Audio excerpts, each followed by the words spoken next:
তিনি কি বলছেন, এটা বিষাদ যোগের অংশ। ওখানে বলছেন, এ তান্ন হন্তু মিচ্ছামি জ্ঞাতহপি মধুসূদন ওপি ত্রৈলোক্য রাজ্যস্য হেত কিং নু মহিকৃতে।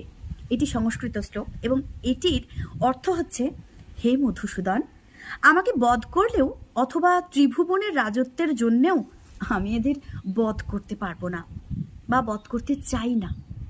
পৃথিবীর রাজত্বের তো কথাই নেই।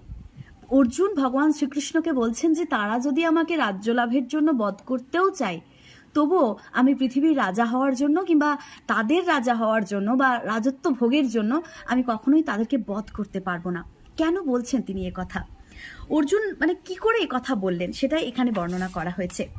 অর্জুন বলছেন, তারা যদি আমাকে বধ করে আমিও তাদের বধ করতে চাই না। কেননা উভয় পক্ষের সৈন্যদলে অবস্থিত স্বজনদের মধ্যে যারা অর্জুনের পক্ষে